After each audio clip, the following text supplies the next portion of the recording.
Welcome to the Dune Sisterhood podcast. We're your guides to the secrets of the sisterhood.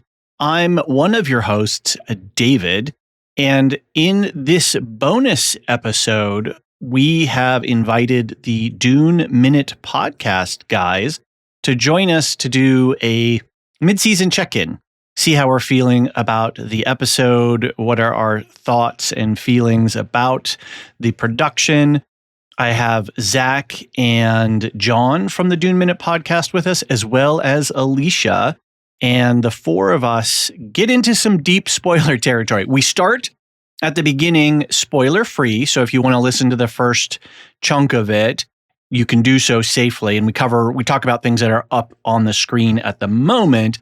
But we give a big spoiler warning, and then we get into all of the book lore, the weirdness that is some of the longer range Frank Herbert stuff. We talk about the Brian Herbert XD stuff, and we generally have a good time burrowing around in the sand, figuring out what we can about our love for Dune. During the recording, you might hear a weird little tick on John's audio track. It's not you, it's us. It's a weird little software thing that was happening on their end, and we couldn't correct for it. So anyway, don't worry about it. Otherwise, the podcast sounds great. And I highly encourage you to go over and check out the Dune Minute Podcast. They're great guys. Their main podcast is taking the Villeneuve Dune 1 movie apart minute by minute, literally minute by minute. They're almost finished. They're just getting up to the end.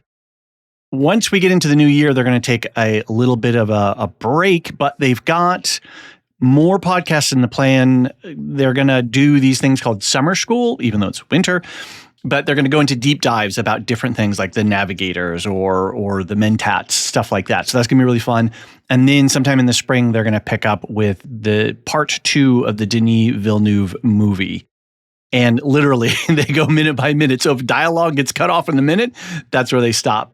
But they spend about 15, 20 minutes per minute talking about it, breaking it down, comparing it to book lore, comparing it to other lore that we have from the encyclopedia and from some of the other books that have been produced. It's a lot of fun, so I highly encourage you to go check it out. They're also on our Discord now. You can find them there. And we had a really enjoyable time, and we will get together with them after the series is over, probably in early January, and do sort of a wrap up to see where our predictions were on target or where we missed stuff, and generally, see where we are and if this was successful. I mean, we're all very happy that there's more Dune on the television screen, but we'll see how the series did overall. So definitely go check them out. Stop by the Discord, send us email to dune@thelorehounds.com, and Elysia and I will see you on the episode 4 recap. Elysia Al-Gaib will change the face of Arrakis. Hey, everybody. This is David from the Lore Hounds. If you are on the Dune Minute Podcast, you probably don't recognize my voice, but I am, in fact, here with Zach and John from the Dune Minute Podcast. How are you guys doing? Doing great. Doing pretty well, man. It's good to be here. It is. And I've got Elysia from the Lore Hounds as well. Hello. My co-host from over there.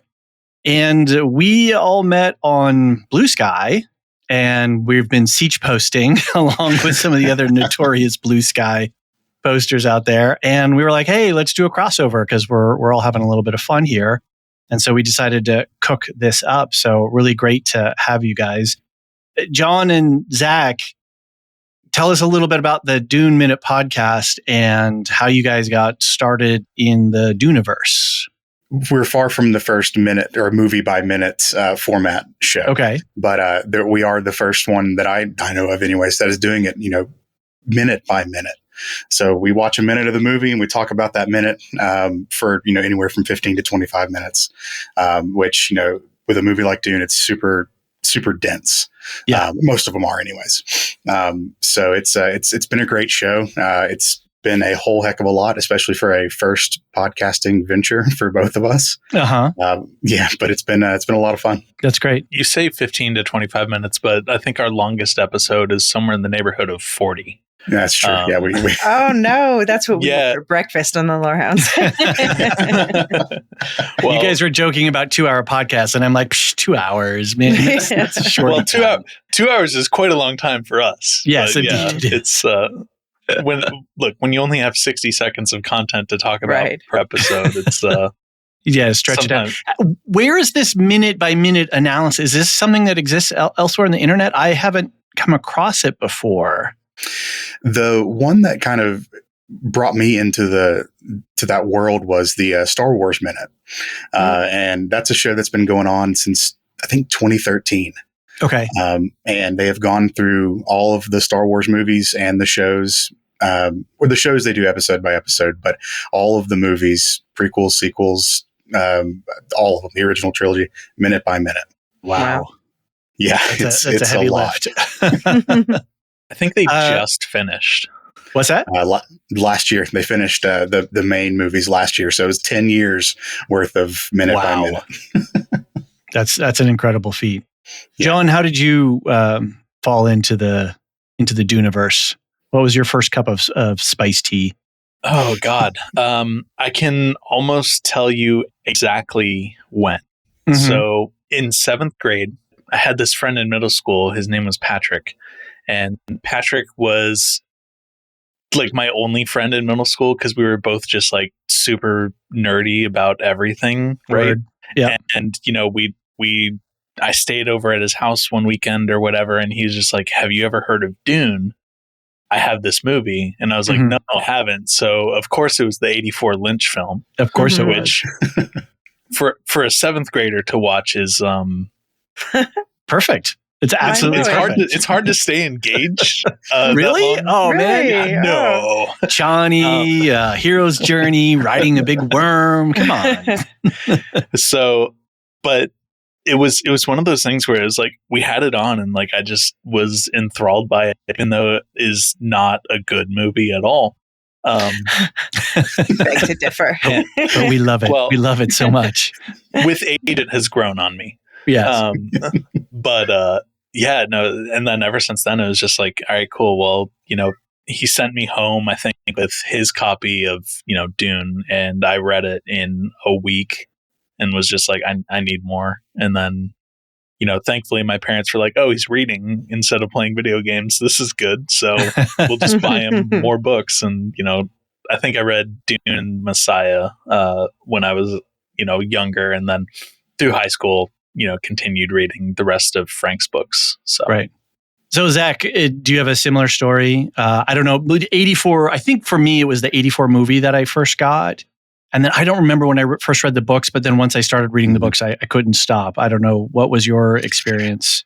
Similar to John's. Read the books in high school, and I don't think I saw the 84 movie until maybe like 5 years ago. So I was really late to that party. Wow. Yeah, I was really late to that party. But I think it's a wonderfully bad movie. Wonderfully. Yes, see? He gets it. Yeah. It is objectively a rough movie to get through. I've fallen asleep. I think John and I both have fallen asleep to it many, many times, but it is one that is very near and dear to my heart, even with all its shortcomings. Right. And so I read the books in high school, and really didn't think much about Dune for a long time until probably about 5 or 6 years ago. One of my friends picked the book up and was like, "Has anyone ever read this?" And I was like, it just washed over me again. I was like, "Oh my gosh, yes, that of course!" And it sent me back down the path. Nice. It's been fun. And this is your guys' first podcast. Mm-hmm. Yeah. Yeah. Yeah. And how's the podcasting experience, podcaster life been for you guys? Well, if you listen to the first handful of episodes of the show, you can see. I have not gone back. I've only been catching up on, I've listened current. to them, and I think they sound good. I went back and re-edited and remastered them because they were really rough. I learned a lot. About 20 or 30 episodes in, I kind of came into being able to mix correctly. So yeah, they sound fine now, but they were very rough. For reference, we recorded those first 5 episodes in the room that you see Zach in right now, which has no sound conditioning in it at all. And it's a tile floors and windows and, not great. Zach was looking at his screen, but also like turned away from the mic to turn back and look at me. And it was just a disaster. But Right. We kind of realized the couch formula very quickly suits us a lot better. So, Zach, did I see a little sand trout running around on the ground behind you there? Yes, it is. That is my cat Sol, SOL, Okay. and he is a foster cat that stayed with me. And he's a good guy. He's made quite a few appearances on the show in the background. Nice. Alicia's cats, sand trouts, Yes. always join us on the podcast. So. They have opinions and they must be heard. Absolutely. Alicia, They've watched the movies several times at least. they know the movies as well as anybody. Yeah. Elysia, I know you and I have had this, conversations about how you got started with Dune, but you want to recount it for the Dune Minute folks. It was basically my mom. I was a voracious reader growing up, and she was the one who kept giving me sci-fi books. And she, at some point, when I was a baby, she fell in love with Dune, and she read all of the books that were out at that time, including, some of Brian Herbert's books. And honestly, I guess I think I got the book first, but I was also into that game in the 90s. Yeah, that Mm-hmm. that was when we were harvesting spice and building factories. What are those kinds called? Exploration, simulation, or anyway. But I was really into SimCity and stuff like that, so it was really up my alley. And then also, of course, the Lynch movie. Yeah, that was it was. I think the Lynch movie that got my mom into it, although she says she read the book before she saw the movie. Right. And for folks too, do you want to talk a little bit about what we do over at the Lore Hounds? Because we're kind of omnivorous, where the Dune Minute Podcast folks are very selective Dune eaters. Focused.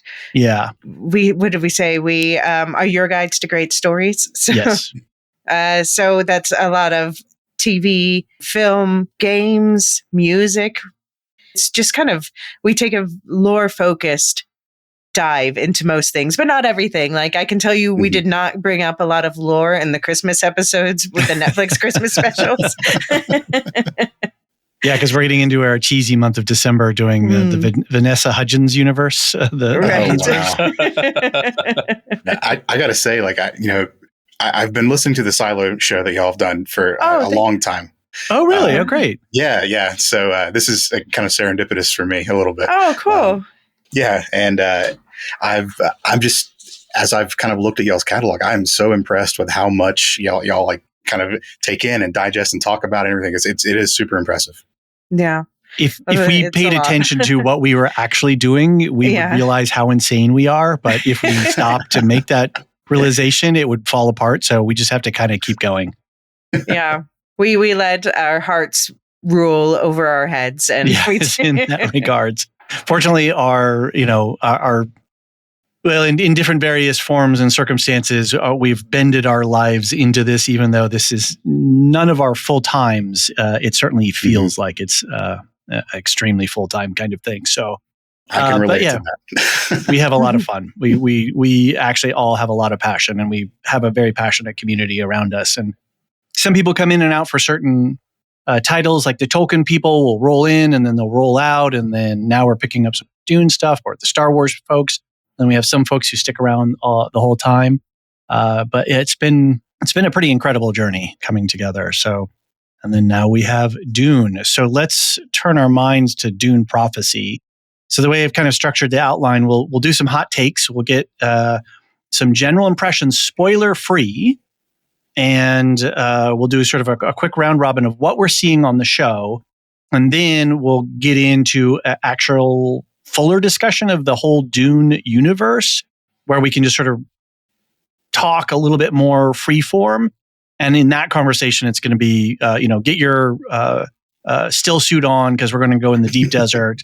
And it's going to be all spoilers. And then we'll wrap up with some predictions, what we think might happen with the show at end. So, Zach, why don't you lead us off? What are your hot takes for Dune Prophecy so far?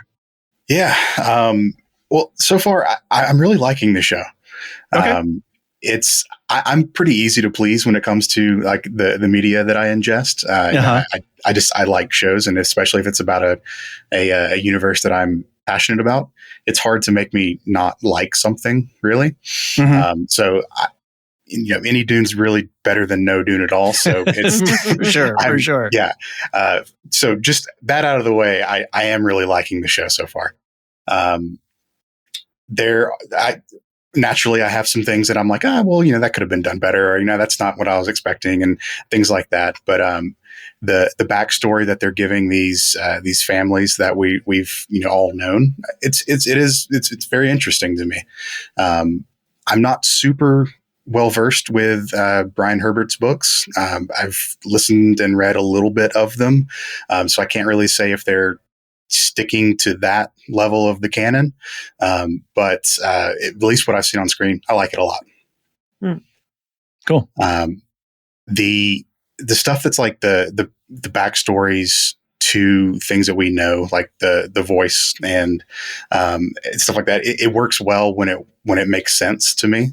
I'm not exactly on board with how they're depicting the origins of the voice right now. I think it's okay at best, in my opinion, but it is a little hand wavy magic, which, most things in the Dune universe, I think, at least have some kind of grounded explanation. This just seems to be kind of something that is existing without any kind of explanation for it. Right. So I'm interested to see where they take that, if there's any, if they kind of ground that ability that Valia has, but we'll see, I guess. Okay. Yeah. Any other thoughts or? Yeah. The 6-episode series is really interesting to me. I know it's kind of being billed as like a mini series right now. And I'm not sure if my initial thoughts on that were like, I don't know if this is going to help the show at all. If that's a short amount of time to tell such a dense story. Yeah. And that could help, I guess, kind of like expedite the story, but that's not really what we've seen work out in the Dune universe. I'm kind of thinking about the Lynch movie in my head. They've tried to fit all of that content into an hour and a half. And it's just, there are parts that worked, parts that didn't work. I've already told you that I love the movie. So I just love the movie, but there's stuff that worked and didn't. So yeah, I don't know how I feel about that one. I hope it works for them. Right. Elysia, where are you at with Dune Prophecy so far? Well, so I was a bit salty about episode 3 in our recording earlier today, and that was cathartic. So, Good. I mean, with the first episode, I was so excited about it. And then I have some concerns where I just have to adjust, I think, the level of character development that I'm expecting, and character definition and then I think that I will very much enjoy the plot elements, and obviously the visually it's gorgeous, and the cast is great, and I want this to do well because I want more seasons, but I also want to feel, I just want to see how this season falls into place, because there are some things where I'm just getting very nervous about how much it's going to feel like Dune when all the pieces fall in place. And I really hope that they're just playing with us. Yeah, and we're episode 3, and so we've got the back 3. So we're, I think, all a little bit fingers crossed. John, how are you doing? What's your hot takes so far? Well, my hottest take is that just because it's an HBO show doesn't mean that it has to have a sex scene in every episode. It's contractually obligated. When I signed up for streaming, I said I need sex in every episode of every I want you guys to put every show that I'm watching on HBO. Right. Put Showtime to shame, right? Because Showtime used to be back in the day, early cable. They're trying to get people to look up from their phones. That's true. I guess. I don't know. I think if any of them makes sense, and we'll get into this later as we're talking about spoilers, but if any of them makes sense, it's the actual one from this week. Right. Agreed. Last week's was horrendously cringe, and I hated it. Yeah, me too. But I'm a little more, I would say I'm a little more pessimistic about the show than Zach might be. Just because I see them really pigeonholing themselves into kind of what Zach was saying, where, you know, you're limiting yourself to 6 episodes, and Dune isn't a thing you can just rush. You have to kind of let it take its time and marinate. And 3 episodes into a 6 episode series, I'm kind of getting some House of the Dragon season 2 vibes in terms of, you know, how the storytelling is going and everything. I won't say that this is a Surface of Arrakis level hot take, but the momentum halt that we get from this week's episode of flashbacks doesn't help with the keeping the hype up of the story and everything. Yeah. I have more spoiler thoughts based on that for later. Okay. And also, like Zach said, you know, magic has no place in Dune right now. Anything we've seen from Desmond is magic, and I don't like it. That's what I'm worried about. Yeah. But I did like I liked the flashbacks. I just thought that they dumbed them down too much and unnecessarily. I think they could have done interesting things in an efficient way with, you know, screen time and all that. They definitely could have been more efficient with them. I will absolutely agree with that. I think the other thing too is just like the flashbacks definitely give some important context to the characters and their motivations. Did we need to spend a whole hour on flashbacks? No. Maybe they should have been sprinkling this stuff more throughout too. Yeah. Did they need to spend a good 5 minutes on whale carcass butchery? Hey, yes, that was great. the best part of the show. Yeah. Furry whales. Yeah. I've been like trying to picture these furry whales ever since I read about them, you know. I'm like, yes, show me that whale fur. Not the other stuff that Hera was trying to not the other stuff Hera was trying to sell. Right. Yeah, exactly. Yeah, I think it's interesting to hear everybody's point of view because I think it's a good mirror for what's happening in the community at large and what we're seeing sort of on the internet.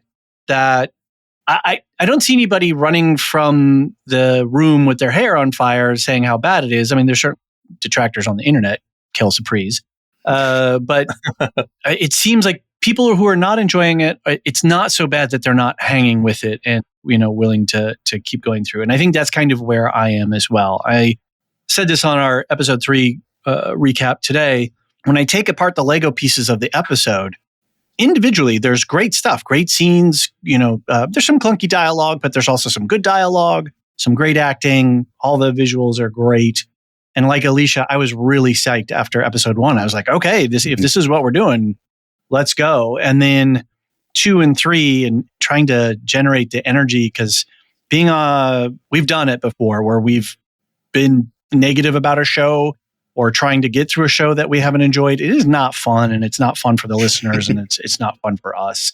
And oftentimes when a show is buckling at the knees a little bit, we'll get into nitpicking on the production where, you know, the CGI was bad here, or, you know, the costume was, you know, funny there.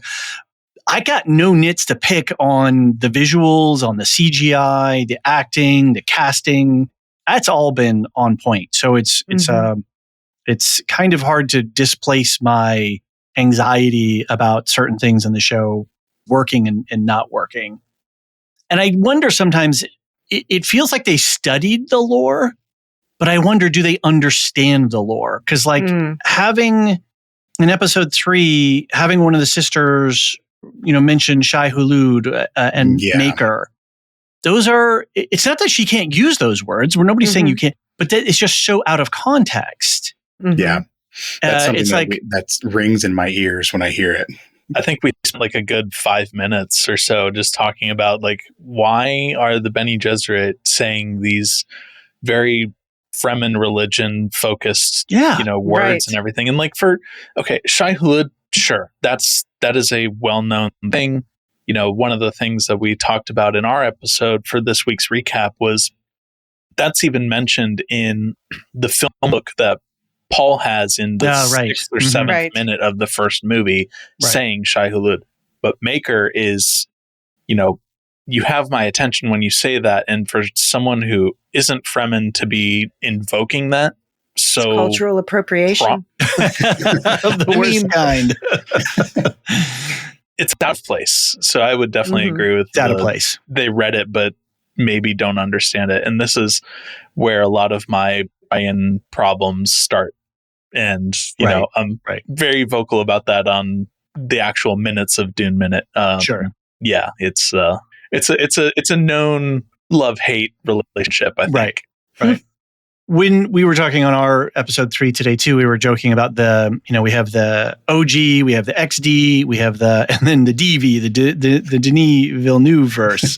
And I was kind of wishing today, like, I kind of wish maybe Villeneuve had stuck around a little bit more and put his imprint a little bit harder on the production and the storyline, because I kind of want this to connect. Just like we just watched The Penguin. I was like, wow, this really connects with the movie, with the Batman movie. And they just really work well together. There's some, a lot of actors and the set design, all of that stuff. So I was really hoping for that in this. And I feel like we might miss the connection point slightly. So that's a little frustrating. I too have frustrations about the origin story of the voice, but I'm going to set that aside for right now. And I don't know. It's Dune, so I'm going to keep watching it. What can I say? I'm going to keep podcasting about it. But I think this is a good opportunity to switch gears and then get into our general discussion. From here on out, we are going to talk everything Dune related. All the XD, all the original books, even maybe the sci-fi miniseries if it comes up. Let's go. So favorite. If you don't want to hear that, go read everything, go watch everything, and then come back. The podcast will still be here in perpetuity for you. Let's just start with the voice, because that's the thing that we're not going to start with James McAvoy turning into a worm after you brought that up. I think they need to bring him back, honestly. I will say the prosthetics and everything that they used for that was really good. Like, yeah, big fan of that. Somebody needs to hook me up, because I have not seen it, and I don't know where I'm sure I can find it somewhere. It's all on YouTube. Oh, is it? Okay. Yeah. Oh, I didn't realize that. Right, yeah. It's not super high quality. That's fine. But it's all It'll there. add to it. I'll put it on a small screen and I'll pretend like I'm 12 watching It's 2003 again, baby. That's right. No prosthetic worm costumes. But we could talk about voice. Or should we talk about Desmond? I don't know. Whatever's the hottest topic. Zach, you want to tee us off on where you're at with some of the deeper lore questions? Yeah. As it pertains to the voice, like, I guess I'll start with like the deeper lore.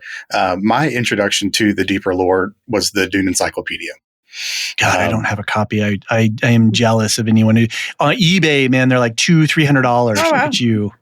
Yeah, it always stays beside the computer when I'm doing my notes and everything. So it's a really good, like, awesome book to leaf through. And it tells a very different story than what we get from the Brian Herbert books. And I know that was this thing was basically a fan fiction in the 80s that Frank Herbert just said, cool, yeah, that's awesome, that's great. So it's not official by any capacity, but it's good. It at least provides like a good foundation for a lot of stuff that we see in the original 6 books. So I'm always comparing what I'm seeing from Brian Herbert's books back to that. And because I have kind of a nostalgic feeling towards the Dune Encyclopedia, I'm like, well, that's not really true, is it? That's I'm always like, that could be better. So the encyclopedia, and I'm probably mixing up some details here, but the encyclopedia goes and it has a lot about the voice in there and how the Bene Gesserit use it. And it's supposed to be this like thing that developed over thousands and thousands of years for the Bene Gesserit, which I think makes more sense than just one person. Oh, I can do this. So that left me a little like wanting for that the backstory, but 6 episodes, what can you do? Well, right. Or you could have a weirding module and, which is true. That would be good. I would love for you to scan the voice entry and send it to me, because I'm really curious about that. If you dig on Google, there is a full PDF of the encyclopedia for free. I can't tell you the website. Maybe I can send it to you once I dig it back up. For sure. I But think it I is know out where to there. find it. The internet is a wonderful place that has a lot of really good things on it, a lot of really bad things too, but a lot of really good things. And the Dune Encyclopedia is one of those. Absolutely. John, the voice, where are you at? I hate the way that the show has introduced the voice to us with, Valia just In a moment of crisis. deciding that she, or she figured out in a moment of crisis that she can do this. And then she's slowly been like tweaking it. Mm-hmm. I think one of the big things, like I'm fine with one person, maybe finding the foundational roots of it and then kind of developing it. One of the things that I talked about during our, episode that 3 would track recap with human evolution, right? Like, I picked up this fruit and it tastes funny, but I feel really good after I eat it because, it fermented and turned into alcohol. Gosh, Exactly. Let's go investigate that and actually refine the process over thousands of years. Mhm. Yeah. One of the things that I talked about in this week's episode for, the Dune Minute recap, which, I'm going to plug our show to your followers and everything. Yes, absolutely. Feel free to pick it out. We have all of our followers should go follow your show. But one of the things that I pointed out was I think the voice would have been so impactful if the very first time that Valia used it was at that end of episode 1. Mm-hmm. Or maybe not the very first time that she used it, but the first time she used it against someone else was that first time. Against Dorothea. Or was at that end of episode 1 with Dorothea. Uh-huh. But that is in the books, like the first time she really uses it, like she's working it out before that. And that's the first time because it's a moment of crisis. Yeah. Sure. I just feel like I'm going to use it. I'm going to use it in this moment of crisis with my brother, and then I'm going to use it on my friends. Oh, yeah. The show added that. Yeah. Yeah. And then that almost lessens the impact of the voice in my mind. Mm. So not a big fan of where they took all the voice stuff with this last episode, but that's just me. Elysia, you've been, did you finish Sisterhood yet? Yes. But so my feelings about Dune in general, I love Dune. To me, one thing that never made sense is the extent of the timelines. Like if you just look at our own human history, it goes so much. And I know it's all about stagnation and it's all about holding each other in check and feudal systems and blah, blah, blah. Yes, I know. And I'll tell people that. But I do think that the timelines are ridiculous. So in my mind, sometimes like I compress it a little bit just to make more sense to me. So I'm working on the voice over thousands of years. That seems excessive to me. Doing it in, a couple of years, one girl also seems excessively small to me. So I make a lot of exceptions just because I love this world and I love both Frank Herbert's and Brian Herbert's exploration of characters and moving political pieces. And this show, I think, just feels a little watered down for me, but I think I'm being too hard on it. I think I was too hard on it in the episode 3 breakdown. Well, to that point, one of the things that I kind of have to remind myself and I have to remind Zach whenever we're recording is that this show, yes, it's made for Dune fans, but it has to appeal to normies. And you can't go super crazy in depth to every single little detail. Unfortunately for us, because I would love to have an entire series just on Holtzman. But, that's not my problem though. Like it's my problem. I'm not worried. I'm not like bothered by the voice stuff. I'm bothered by the fact that I feel like there's a lot of inconsistencies about how the sisters behave, that they're not internally consistent. They're not consistent with, that's my bigger problem. And then just like, I don't want to go back down that rabbit hole, but just the character interactions and stuff. Sometimes they don't ring true. And I'm like, why make that change if it's for the worse, I feel like a little bit of that too comes in from the Westworld the way that they were Yeah. producing Westworld. And I forget who was, maybe it was you, Zach, who said something about it the other day on one of your podcasts. Mm-hmm. Yeah, there's some these are Westworld alumni, and they were doing some things in the latter seasons that were just like, oh, well, you're just really, they're making stuff up, but they're compressing and simplifying things in a way that was just making it less juicy and less interesting, less rich. Yeah. Like you're saying, Elysia, you have source material about this character. Why dumb it down just to dumb it down instead of opening it up and showing us the richness? This is HBO. Make it rich, make it complex. Go a little weird and crazy on the edges here, because that's why we're here for 9 p.m. The normies, there's plenty for the normies here, right?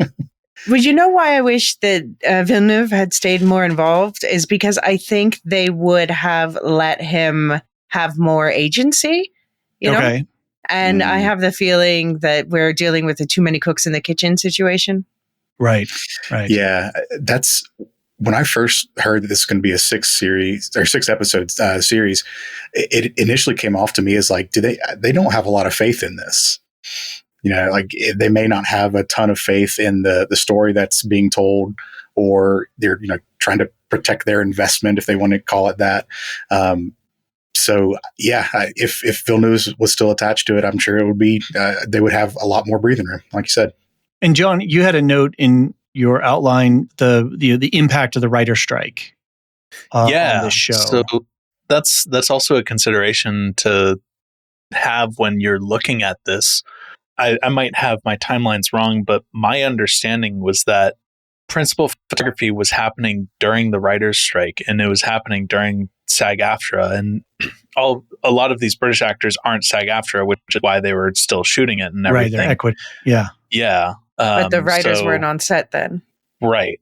And I feel like had the writers been on set and, there to make the changes that they do, because, I am not in the industry. Zach and I have a couple friends that are, actors and actresses that are in the industry, and, conversations that we've had with them is that there are always writers there. They're making changes within minutes of, one shot. Another shot's going to be essentially the same substance, but completely different lines, because it just makes more sense. And if we don't have those writers there that are there to supervise and, make those updates as needed, sometimes we can run into some weird inconsistencies and stuff. Which is one of the things that makes me most angry at studio executives when they're looking at line items to cut. Don't cut the writers, because that's the fountainhead.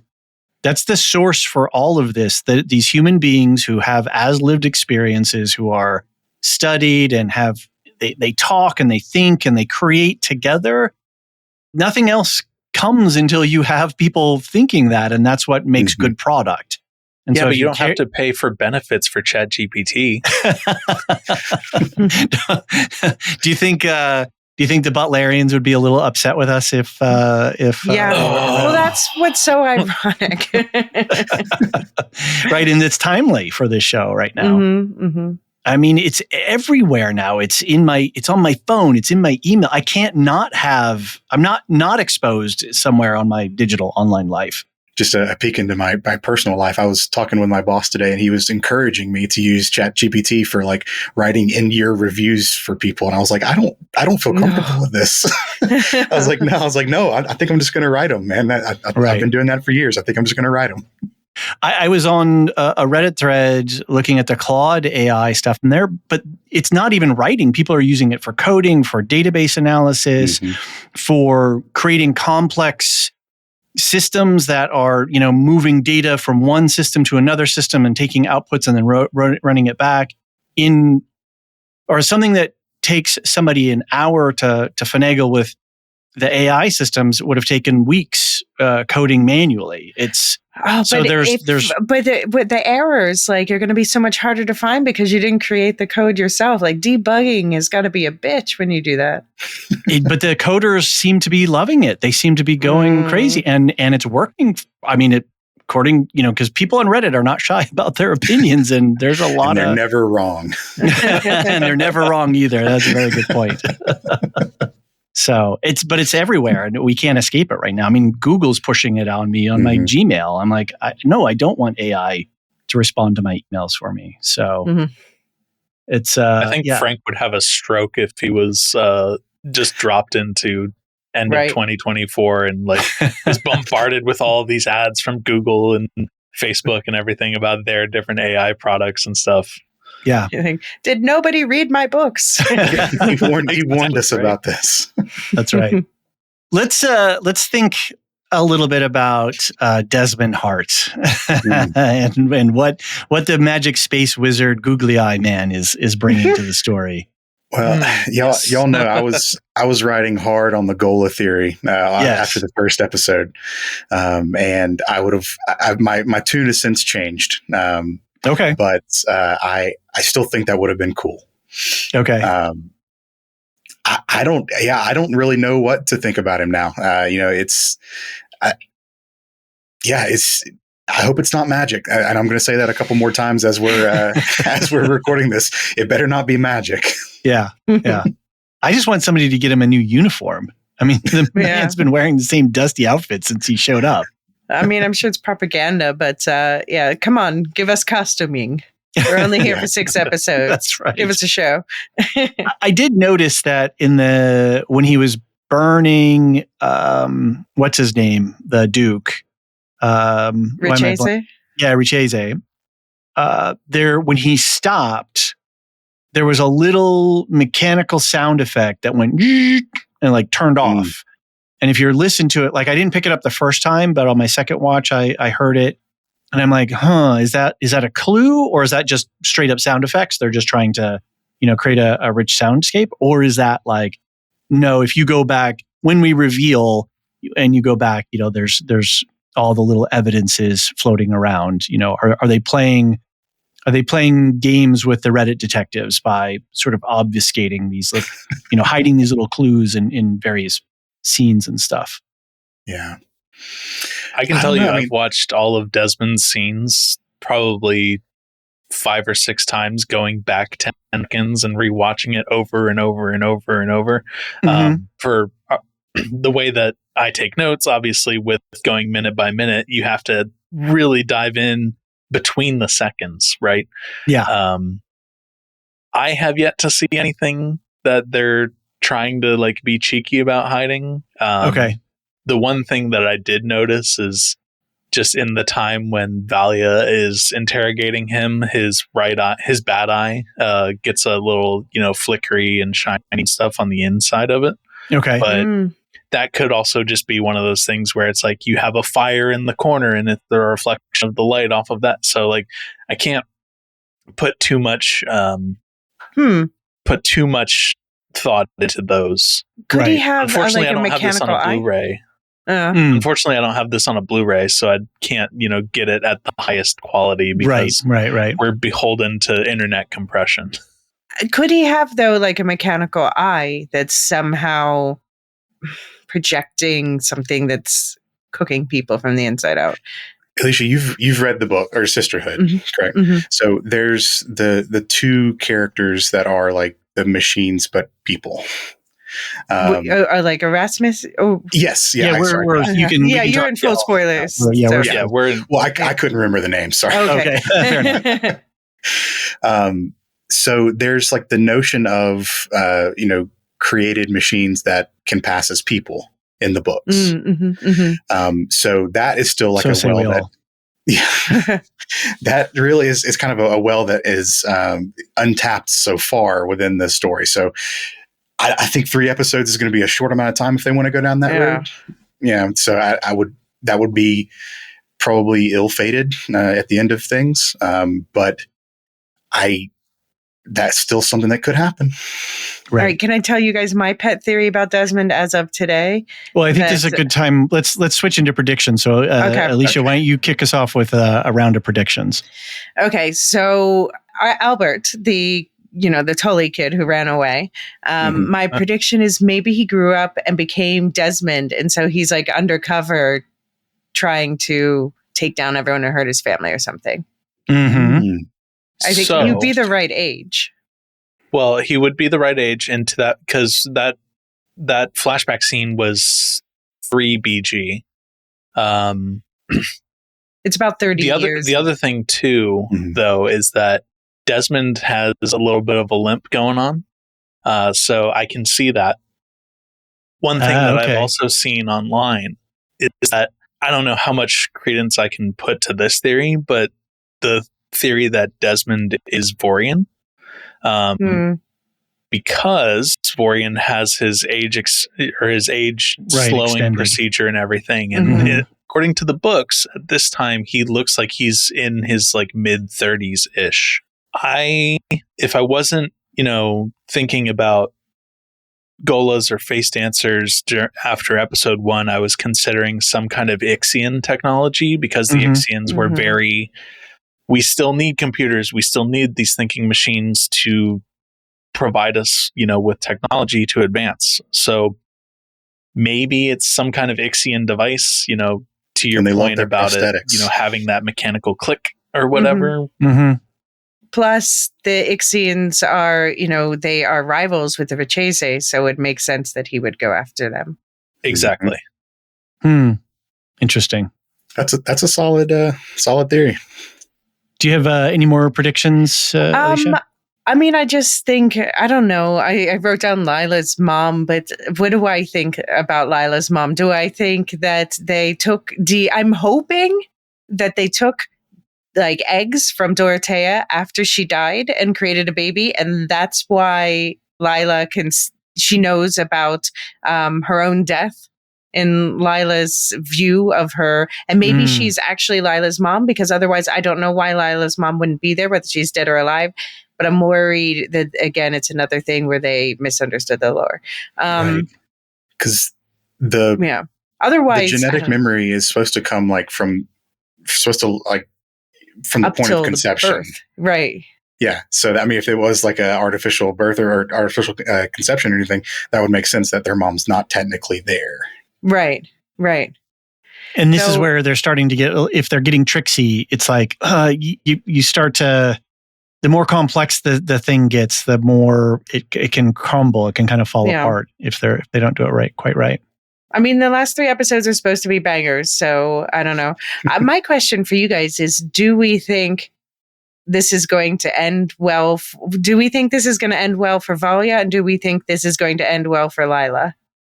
Will both of them be alive at the end of the season? Zach, you've got a prediction here listed. Why don't you? Yeah. I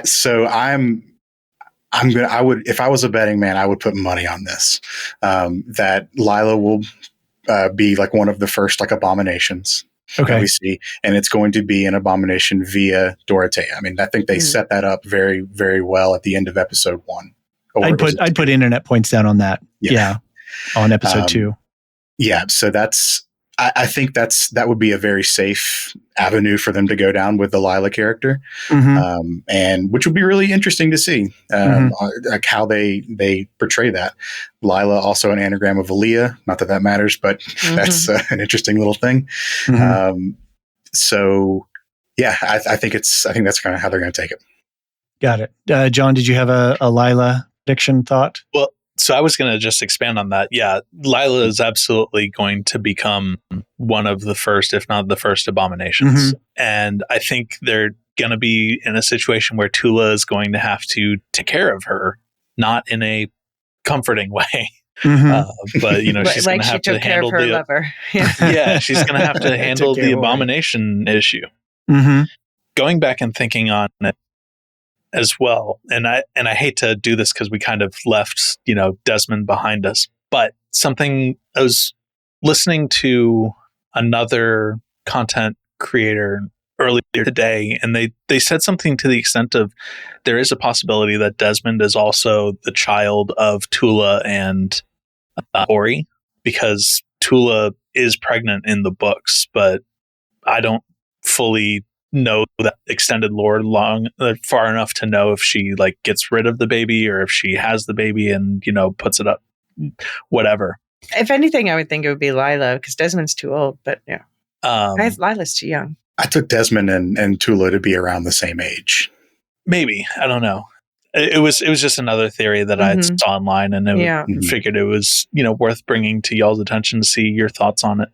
But yeah, no, as far as the abomination thing with Lila, that's almost certain at this point, and I think Tool is going to have to, be there to take care of it in that whole situation. So, but you've got here shrinking possibility of Leto the 2. So what's that prediction? Yeah, so episode 1, Once Born in Blood, Once Born in Spice, and then we had the glowing red eyes and the giant blue eyes. The glowing blue eyes, and then the giant Shai-Hulud, consuming the school. I was all on for, this is Leto the second, exactly. This is it. Because, he does effectively take over the entire, breeding index and, basically everything the Bene Gesserit are doing at that point.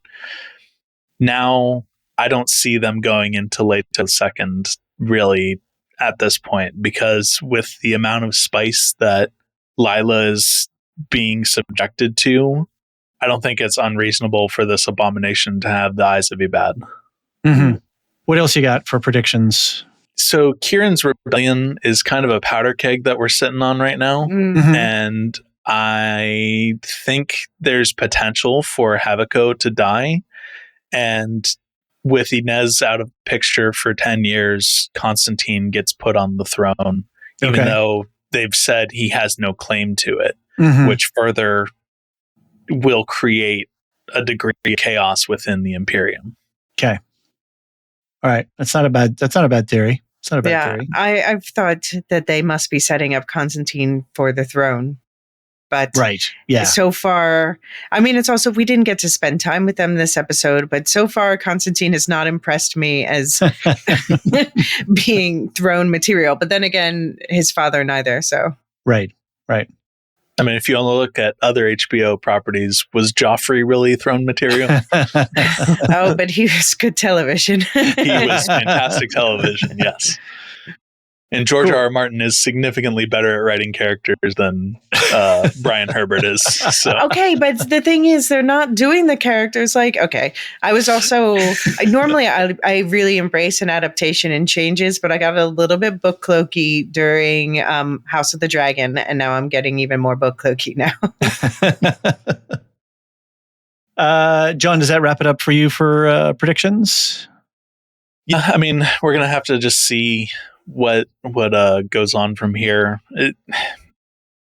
I think, not harp on a point, but having them limited to 6 episodes is really going to turn around and bite them in the ass. Yeah, for sure.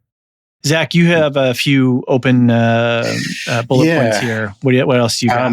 I think I've talked about most of them. Don't be magic. Please don't be magic. Don't be magic. So I think we spent a lot of time, and the whole the show has spent a lot of time kind of exploring the animosity that, or I'll say the chip on the shoulder that Valia has been carrying her whole life. Yeah. So I think that we're towards the end of this, we're going to get some kind of redemption arc for the Harkonnens, and or at least the setting or the place setting for that to happen. Okay. Whether that's their, they get back into good graces with the throne, or they move to Gady Prime or whatever that may be. I think there's going to be some kind of story that's going to happen there. Maybe probably like a B or a C story in the show, but I think it'll be there. Yeah, I have the same thing for a prediction that we're going to see the catalytic event that is going to change their fortunes. Yep. Right. And they will become the Harkonnens that we know and love, I guess. Right. Anything else? The only other thing, this is something super small, but we're so close in like the timeline to Ibrahim Holtzman. I was really hoping we'd get a little bit of stuff. Look, from they're him. not saying Butlerian Jihad, so I don't know if they're going to say Holtzman. They don't even have they even mentioned the Mentats? No, they haven't. No, they haven't. So I don't know. That's just or a very navigators. They haven't even mentioned a guild navigator, have they? No, so not that I know of. I only want a navigator if it's Doug Jones. reprising his role from what's it called? Well, so he played Abe Sapien in Hellboy, which is No, but I mean the one where he plays the fish. What's it called? With Sally. What's her Way of the Water. Yeah. The Sound of Water. Wait, I don't know. Don't worry. I don't remember. When they first announced the series and they said it was going to be set 10,000 years before the movies in Dune, I was like, hell yeah, we're getting Holtzman. That's right around the time that he was doing his stuff, or at least the tail end of it. I was like, awesome. My boy's going to be there. Yes, Shape of Water. That's what it was. Then we're not going to get it. So we'll just forever be living in my heart, I guess. Mm-hmm. All right, here's my markers. We're going to get the origin of the Sardaukar.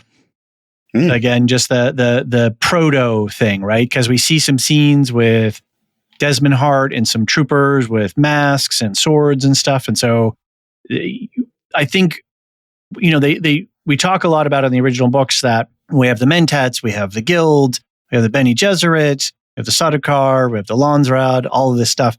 But for me, a lot of what the two power centers of the Imperium are the Bene Gesserit and the Sardaukar. Because the Sardaukar is the giant lever that the Emperor can use to, maneuver the Landsraad. Because he says, well, I send these guys and 5 minutes later you're dead. Right? That is his ultimate power. And we see Haviko just being a bumbling idiot here, not mince my words. And he doesn't have any leverage. And so I think Desmond Hart is going to create what will become the Sardaukar for him eventually. I think it's pretty obvious that we're going to have this spice.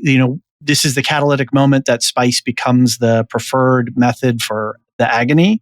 Once in blood, once in spice. Yeah. Exactly. Yeah. And we're going to move away from the Rossack poison, and this is going to be it. And concurrent with that, is this the show that gives us, actually gives the name Bene Gesserit to the sisterhood? Do we see the some little spark of that? Again, a catalytic element like the Harkonnens or something like that. Is there something in there where they drop some little hint that says, we're going to get the Bene Gesserit as a official title? Ooh, I like that. Yeah, I mentioned the Harkonnen family thing. And yeah, I guess I'm with you, John. I feel the golden path slipping further and further away for every choice that they've made. Our prescience for reading the books is diverging further and further. So I don't know if we're going to get any Leto 2 in this at all. But I feel like, unfortunately, at this point, Leto 2 is going to have to be a part of like an animated series, which isn't a bad thing. But sure, just with as weird as God Emperor is, it might be just easier to do if you animate it. Right. So, Elysia, you were going to say? I hope episode 4 drops and we're all like, we were so wrong. And it's. I think we would all love that. We all have the same wishes. We need a Christmas miracle. When you were talking about the golden path, and something that we said on our recap is that Raquela's like vision, or like I guess what her intention for the breeding program is, like almost mild in comparison to what we know it as in the movies. Mm-hmm. It's very like a narrow scope, that she's not talking about, we're going to bring back the Messiah or the Kwisatz Haderach. That's not even like mentioned or anything close to it. So I think that the golden path is still there in a sense, but I think Valia might be the person to kind of bring that into, or her successors anyways, would be the kind of that idea still building. Right. Right. Yeah. See, I thought that that's what this going in. I assume that that's what this show would be about them coming to the point where, they start organizing these prophecies to distribute around the galaxy to pave the way. And, and I thought maybe, as we saw Desmond, I thought maybe he would be some sort of prototype Kwisatz Haderach that makes them, because they said something about a path too short. So not the golden path, but a path too short. And that would inspire the rest, the plans that stretched on millennia. So I think there's still hope for that. I feel like I had a theory that Desmond was a failed Benny Tleilax Kwisatz Haderach. I don't know how much, water that theory holds, but it's with the Benny Tleilax and Nixians, things get weird. So, I'm fine if they want to get weird with it. Do I think it's practical? Probably not, but it's an idea. But the Kwisatz Haderach is an idea that's born out of the fact that the Bene Gesserit have been about their business for a while, and they're realizing that they have a gap and that they're not able to. They keep running into little pitfalls or snags or something like that, and they realize, oh well, we're short something. Oh, we need the male Bene Gesserit. So for the Bene Tleilax to come up with a Kwisatz Haderach at this point, and the whole question of prescience, I wonder if that theory is.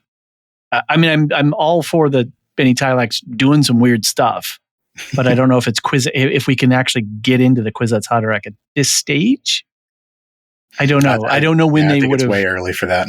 Yeah, that was my whole thing about Golas and everything. Was it really early? But if they are because we found out that Desmond's from Balut and I don't know if they'll get into this, but it just so happened that, she's like harsh world for a kid to grow up. And it's because the Tleilaxi basically ravaged the planet and took a bunch of slaves from it. So yeah, maybe that's just a random planet they dropped, but I like to think they're setting something up. Right. We can hope. Right. Well, we just hit the hour-ish mark on our recording, and we promised ourselves that we wouldn't go 2 hours, even though we know we could easily do that. But we all have other lives to get to. So let's wrap it up from there. What is on the schedule for Dune Minute Podcast, and where can people find you if they want to find your podcast? Sure. So we actually are a week out from our last episode for Dune Part 1. Okay. Exactly. Yeah. So we need a party. So we need some tea. We need some coffee service. No, gross. Zach loves. I hate the coffee service. It's disgusting to me. Oh my god! What do you think? Wait till they make cake for you. Yeah. So for all of your viewers that don't know the Dune Minute, we release weekdays, Monday through Friday, every day at midnight Eastern, and we by next Wednesday, which will be the last episode for Dune Part 1, we'll have 148 episodes of the Dune Minute out. So there's bravo, guys, great job, congratulations, quite a bit of content. Seriously, thank you. And your discipline at sticking to the minute. You're like the other day, you're like, well, they were talking and their dialogue got cut off. That's the end of the minute. Words will get cut off exactly at the minute line, and we will stop in the middle of that word. I admire your discipline. So the best place to find us, well, we're in a few different places. Blue Sky is where we have the largest active, community of people that are, getting in touch with us and everything. On Blue Sky, we are at duneminute.com. We're also on Instagram. If you search for the Dune Minute, we are, there. And people can also email. I messed up the name when I created it. I've added the in front of it instead of just Dune Minute. So my bad. Sorry. Yeah, that's all Zach's fault. But then people can also email duneminute@gmail.com to, send in, either feedback or requests or stuff. We've had a couple of people do that already and everything. Great. Do you do any feedback? So one of our most notorious feedback moments was Zach had a nasty habit of saying we're talking about minutes, 137 through 138, and we had someone who would be like, actually, it's minute 137 through 138, and I saw that email and just got on Zach about it. So we've Pavloved him out of that one. I just do it in spite now. We've had some ideas, and one of those ideas is actually something that we are going to start doing in the break between part 1 and 2, and that is what we're calling summer school. Now I'm getting a little ahead of our release schedule here because we announced this next week, but whatever, it's fine. It's a soft teaser. Summer school episodes are going to be 2 a month. And they're going to be real heavy deep dives into certain things. So the first month is all about one entire episode dedicated to Holtzman, which unlike the show, we will mention him and we'll actually follow up on him. And then we'll have an entire episode dedicated to the Butlerian Jihad. Great. And then we have some other things for, and these will all start in January because we want to take time for the holidays for ourselves. But then in February, we have some plans for shows. In March, we have plans for shows. And then we're hoping to get back on our normal schedule with part 2, end of March, early April-ish, whenever we decide to start doing that. So, great. But all of our summer will lead and tie into part 2 pretty well. So. Cool. I think we should maybe come back together as a group after Prophecy's over and see where we were, where we are. But yeah, you can just put in. What's it? How wrong we were. How wrong we were. Yeah, if you just plug in Dune Minute on your podcast player of choice, these guys will pop up. So definitely go subscribe. It's also on YouTube as well. So if people like getting their podcasts on YouTube, we're there. We've got playlists for it all too. So nice, good job. We kind of throw our episodes at YouTube, but we don't really do a lot of organizing over there. So we've got more podcast episodes to produce. We don't have time to mess around with the hosting platforms. Elysia, do you want to plug Lorehounds schedule a little bit? Right. So obviously we're doing the weekly Doom Prophecy breakdowns. And also there's going to be some coverage of Skeleton Crew, which the first couple episodes were great, fantastic, adorable, perfect, everything I hoped for. Unfortunately, I'm so busy with this. It's going to be John and Marilyn. Right. But yeah, and there's going to be a Wicked episode coming up and the Christmas Netflix coverage. We're going to, David. Hot Frosty. David loves Hot Frosty now. It's his favorite film of the year. I have thoughts. We're going to talk about it. That and Our Little Secret. Yeah. I got to ask on that. What's the favorite Christmas movie looking like this year so far? If I can ask. Was Hot Frosty leading it? I mean, Our Little Secret is seems to be up there in the Netflix. I didn't look at the Netflix in the last couple of days. I'm not sure how it's ranked because I'm also at the same time I'm doing for Will Shift Dust. I'm doing a deep dive into A Christmas Carol, so I'm actually even watching even more of those than the Netflix movies. Right, and of course you have weekly coverage of Will Shift Dust. On your feed, on the Will Shift Dust feed, covering Silo with there's the weekly breakdowns and mailbags and extra episodes for subscribers with deep dives into spoiler topics. And then just to throw in one Star other Wars thing, Canon Timeline podcast yes. is getting back on track, going through the High Republic with the episodes I mentioned lots of times are in the notes, but also for the Canon Padawan subscribers, I'm starting a series on the High Republic books where I'm going to do one book at a time and then do a summary episode for the public feed once I'm done. I don't know how Elysia does it. She is John. I feel like we need to pick up the pace, man. This is No, I'm good. Thanks. I'll plug in one of my little side projects too. Myself and Ian from the Captain's Pod, which is a Star Trek podcast, part of the CinemaSins universe. He and I recorded about a two-ish hour podcast about Star Trek, the motion picture, because it's the 45th anniversary on December 7th. And so we'll release that episode on there as well. And then, and then Lorehounds in the future, we've got Severance coming up. We've got Andor. We've got The Last of Us, White Lotus. Wheel of Time. It's going to be a very busy year. Oscar season, right at that as well. Oh, don't remind me about that. Like, no, whole other. Well, that's my thing to worry about. You guys will be on Severance. I know. We got to show up, right? We got to be there for you on that. So anyway, we've got a lot going on at Lorehounds. Lorehounds.com. Links in the show notes for everything. Make sure we'll have links for the Dune Minute Podcast there as well. Zach, John, it's been an absolute pleasure. I look forward to talking to you at the end of the season. Elysia, thank you for today. And I know your scheduling is off of ours, so I appreciate making time for this conversation. But it's fun, and hopefully we can do some more fun Dune stuff together in the future. Yeah, this has been a lot of fun. I really appreciate y'all having us on.